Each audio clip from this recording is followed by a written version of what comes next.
नमस्कार. आज आपण एका अशा विषयावर बोलणार आहोत ज्याने सगळ्यांनाच धक्का दिलाय. थलापती विजय यांच्या टी.व्ही.के. पार्टीनं तामिळनाडूच्या राजकारणात एवढ्या जागा नक्की कशा जिंकल्या? आजच्या या विश्लेषणात आपण त्यांची ही सिक्रेट स्ट्रॅटेजी उलगडणार आहोत. चला तर मग थेट मुद्द्यावर येऊया. जेव्हा विजय यांनी राजकारणात एंट्री घेतली तेव्हा लोक काय म्हणत होते? अरे, एक अभिनेता राजकारणात काय करणार? बरोबर ना, कारण प्रादेशिक राजकारण म्हणजे काही सोपी गोष्ट नाहीये. एका पडद्यावरच्या सुपरस्टारला या खऱ्याखुऱ्या राजकीय आखाड्यात कसा जम बसवता येईल असाच प्रश्न सगळ्यांना पडला होता.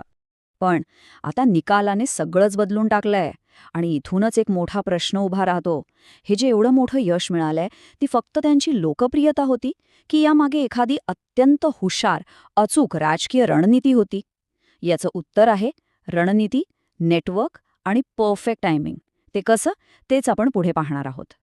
तर आपला पहिला मुद्दा आहे तो म्हणजे सिनेमाचा हिरो ते थेट राजकारण. हा प्रतिमेचा प्रवास नेमका कसा झाला?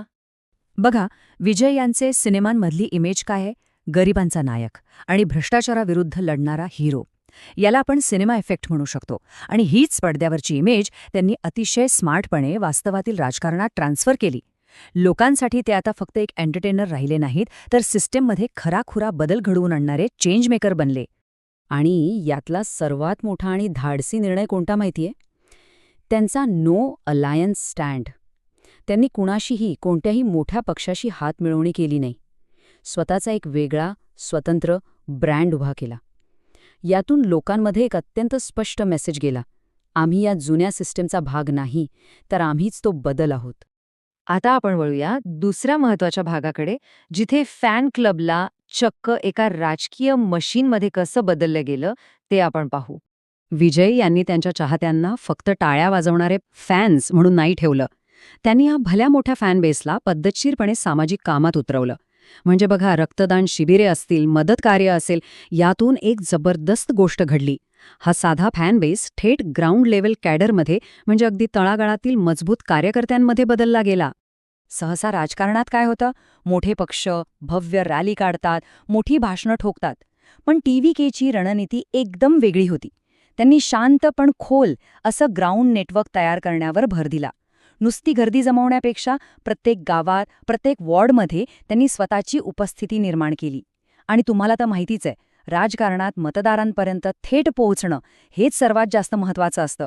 त्यानंतरचा आपला तिसरा आणि अत्यंत क्रिटिकल मुद्दा आहे डिजिटल युद्ध आणि तरुण मतदारांची ताकद. आजच्या घडीला एक गोष्ट स्पष्ट आहे: डिजिटल इमेज म्हणजेच तुमची राजकीय ताकद.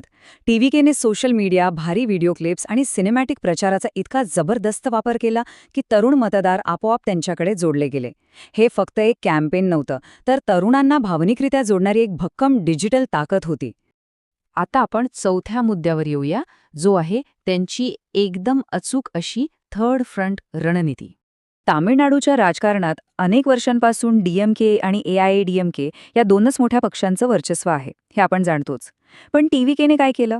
त्यांनी बरोबर त्या असंतोषित मतदारांना टार्गेट केलं, जे या दोन्ही प्रस्थापित पक्षांना कंटाळले होते.